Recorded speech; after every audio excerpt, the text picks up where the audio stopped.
मैं भारत को भारतीयता की मान्यता के आधार पर फिर से खड़ा करना चाहता हूं, उस काम में लगा हूं। दोस्तों, कृपया भाई राजू दीक्षित जी के इन दुर्लभ वीडियो को अंत तक जरूर देखें। अब आपको आखिरी एक छोटी सी बात कह दूं कि आप में से किसी को भी ये तकलीफ है कि आपके शरीर में मेद बढ़ा हुआ है, मेद माने मांस बढ़ा हुआ है, बहुत लोग परेशान है, मोटापा, मेद माने कफ बढ़ा हुआ है, सीधी सी बात, तो आप त्रिफला खाइए। कब खाना है? आपको रात को नहीं खाना है, सवेरे खाना है।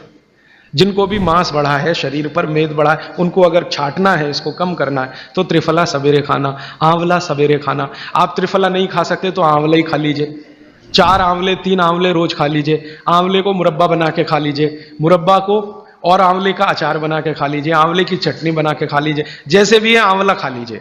3 से 4 आंवला जितना होता है ये पेट में जाते रहे। और आंवले के बारे में आज के जो वैज्ञानिक कह रहे हैं, आज के, वो कहते हैं कि दुनिया का सबसे अच्छा एंटीऑक्सीडेंटल फल कोई है तो वो यही है। एंटीऑक्सीडेंट माने जो ऑक्सीडेशन की क्रिया को कम करे, और शरीर में हमेशा ऑक्सीडेशन चलता है। ऑक्सीडेशन में उम्र कम होती है, शरीर के हर अंग का क्षय होता है। तो अगर उम्र बढ़ानी है और अंगों का क्षय बचाना है तो आंवले से अच्छी कोई चीज नहीं। दैनिक जीवन में भोजन में इसको जरूर धारण करिए। भागवती जी कहते हैं कि जब त्रिफला खाएं, आंवले के बारे में तो वो कुछ नहीं कहते, वो कहते हैं साल भर खाओ, 2 साल खाओ, रोज खाओ, कोई दिक्कत। त्रिफला खाएं तो 3 महीने लगातार खाने के बाद थोड़े दिन छोड़ देना।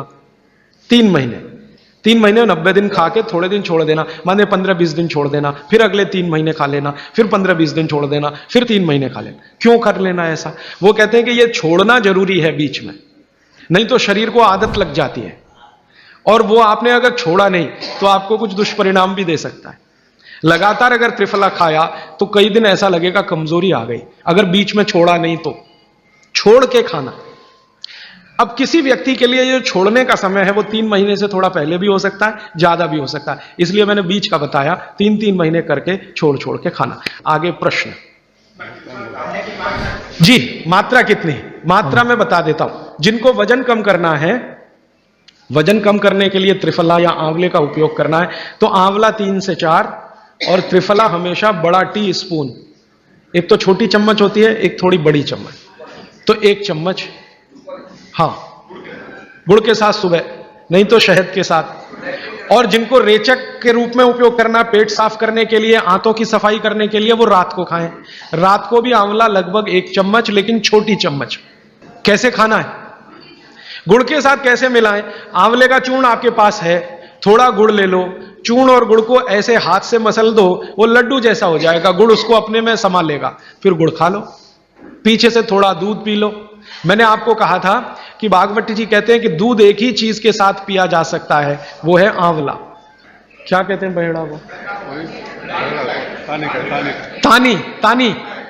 आप ऐसा करिएगा, ये प्रदीप भाई की दुकान पे चले जाइएगा, वो आपको शक्ल से दिखा देंगे, या कल यहां मंगवा के थोड़ा रख दीजिए, पहचान करने के लिए कि हर क्या है, बहेड़ा क्या है, आंवला तो आप सब पहचान जी। हरड़ा को कड़का बोलते हैं, हरड़ा को कड़का, बहेड़ा को तानिकाय, बहेड़ा को तानिकाय, आंवला को पाल नेल्लिकाय, आंवला को पाल नेल्लिकाय या नेल्लिकाय, सीधे कर दीजिए। ये तीनों नाम है। ये प्रदीप भाई ने एक सवाल पूछा है कि अगर हम वजन कम करने के लिए या मांस कम करने के लिए खाना चाहते हैं तो 2 बार खा सकते हैं? बिल्कुल नहीं, एक ही बार के लिए नियम है। सुबह ही सुबह आपके लिए सबसे अच्छा है। जो बाजार में त्रिफला चूर्ण मिलता है वो खा सकते हैं? मेरी आपको एक विनती है, बाजार का त्रिफला चूर्ण लाने से अच्छा है बाजार से आंवला लाना, बहेड़ा लाना, हरड़े लाना, कूट पीस के अपने घर में बनाना। क्योंकि बाजार में कई बार बहुत सारी चीजें हैं जो कॉमर्शलाइज हो चुकी हैं और उनके असर अगर कम हुए तो आप भागवत को गाली देंगे। इसलिए रॉ मटेरियल लाके घर में तैयार करना, कूट पीस के। जी, आपने गुड़ की बहुत महत्वपूर्णता बताई, परंतु डायबिटीज पेशेंट्स क्या करें उसके लिए? गुड़ आप डायबिटीज में खाइए, भरपेट आंवले के साथ खाइए, त्रिफला के साथ खाइए, कोई तकलीफ नहीं, कोई तकलीफ नहीं है गुड़ खाने में। डायबिटिक लोग भी गुड़ खा सकते हैं, शुगर ना खाएं। और जूस का क्या करें? डॉक्टर्स तो कहते हैं डायबिटीज डोंट ईट फ्रूट्स करके। आप बिल्कुल चिंता मत करिए, आप भगवान की दी गई जो शक्कर है, ईश्वर की दी गई शक्कर है, जूस में है, फल में, वो आपको शायद मालूम है या नहीं। शक्कर जो है ना, शुगर, इसके कई रूप हैं। एक है ग्लूकोज, एक है सुक्रोज, एक है फ्रक्टोज। तो ये जो फल वगैरह की शक्कर है ये फ्रक्टोज फॉर्म की ज्यादा होती है और ये आसानी से डाइजेस्ट होती है। गुड़ की भी उसी कैटेगरी में आती है।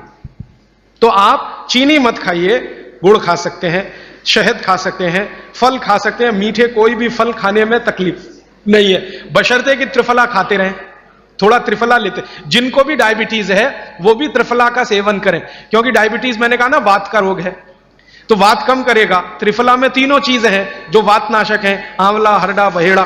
त्रिफला आपने कहा लेना है रात को और सुबह कब लेना, जैसे खाने के पहले, खाने के बाद? रात को तो आप लें, पेट साफ करना हो, कॉन्स्टिपेशन दूर करना हो। देखिए मैं अब थोड़ा बता ही दूं, बवासीर अगर किसी को है, ठीक करने के लिए त्रिफला लेना चाहते हैं तो रात को लें। मूड व्याध, पाइल्स जिसको आप कहते हैं, हेमोरॉइड्स, वो जब भी ठीक करने के लिए त्रिफला लें तो रात को लें। बगंदर, ये ठीक करने के लिए त्रिफला लें तो रात को लें। माने मेरे कहने का है पेट से जुड़ी बीमारियां ठीक करने के लिए त्रिफला उपयोग करना है तो रात को।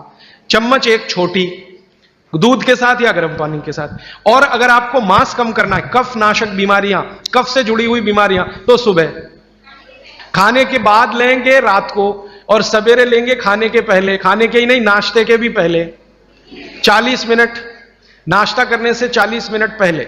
और एक निवेदन माताओं से अगर हो जाए तो, कि जो गर्भवती माताएं हैं वो भी, और स्वस्थ माताएं वो भी, और भाई भी कर सकते हैं इस काम को। 15 मिनट रोज चक्की चलाना, क्या कहते हैं उसको, घट्टी। ये जो घट्टी होती है ना, ये दुनिया की सबसे बेहतरीन एक्सरसाइज है। इस घट्टी को चला के मैंने देखा, इस घट्टी को चलाने में सबसे ज्यादा दबाव पड़ता है पेट पर, और माँ के पेट में गर्भाशय होता है। तो बार बार जब हम घट्टी चलाते हैं तो गर्भाशय जो है ना, एक तो क्लॉकवाइज और एक एंटी क्लॉकवाइज दोनों तरफ घूमता है। और 15 मिनट रोज आपने ये घुमा दिया तो बच्चा तो एकदम स्वस्थ, दुरुस्त और तंदुरुस्ती होगा, और बिना माँ को तकलीफ के होने वाला है।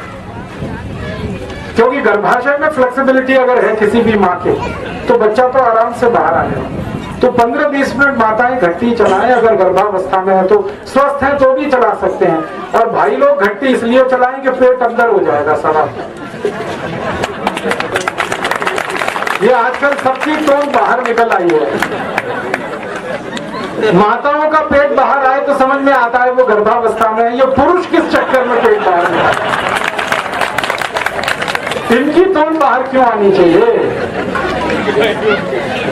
तो ये अंदर जाना चाहिए पेट, और अंदर ले जाने का सबसे सरल उपाय है घट्टी चलाना। 15 मिनट चलाओ, लेकिन रोज चलाओ, सब पेट अंदर चला जाए। और सबसे गंभीर बात माताओं से मुझे जो कहनी है वो ये कि ये घट्टी खाली मत चलाना। हाँ, इसमें कुछ गेहूं डाल देना, कुछ चना डाल लेना, पिस तो जाएगा, कम से कम आटा तो आ ही जाएगा 15 मिनट में। खाली चलाओगे तो कुछ नहीं होने वाला। गेहूं डाल के चलाओ तो आटा आ गया, चना डाल के चलाओ तो बेसन आ गया। ये जो ताजा आटा होता है ना, ये दुनिया की सबसे अद्भुत चीज है। विज्ञान की जानकारी आज के समय की जो ये कहती है वो ये कि आटा जितना ताजा है, रोटी उतनी ज्यादा दुरुस्त और तंदुरुस्त है। आटा जितना पुराना है, रोटी उतनी खराब है। अब ये शहरों में पिसा पिसाया आटा मिलता है, 3-3 महीने पुराना, इसको खा के सबके पेट खराब हुए। पहले तो माताएं रोज सवेरे 4 बजे उठती थी, घट्टी चलाती थी, आधा 1 किलो आटा पीस लेती थी, सुबह काम आता था, शाम को चलाया, शाम को काम आता था, किसी के पेट इतने खराब नहीं थे। जब से ये आटा आ गया पैकेट वाला, पेट खराब कभी से हो। तो अगर आप घट्टी चलाओ और 15 मिनट में मैंने देखा आधा किलो गेहूं आराम से पिस जाता है, आधा किलो चना पिस जाता है। उतना आटा एक समय के लिए काफी है, दूसरे समय चला लो उसके लिए काफी है। तो ताजा आटा जितना आप खाओगे, शरीर उतना ही दुरुस्त और तंदुरुस्त रहने वाला।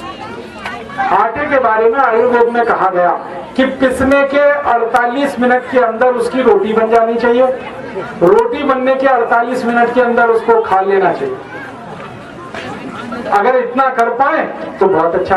और मुझे लगता है गांव में तो ये सब कर सकते हैं, क्योंकि घट्टी गांव में जिंदा है। दोस्तों, यदि आपको भाई सिराज दीक्षित जी द्वारा बताई गई ये जानकारी अच्छी लगी हो तो कृपया करके अन्य देशवासियों तक यह वीडियो जरूर पहुंचाएं। और यदि आप ऐसी ही जानकारियां रोज पाना चाहते हैं तो कृपया करके आयुर्वेदिक उपचार को सब्सक्राइब कर घंटे का निशान जरूर दबाएं। धन्यवाद।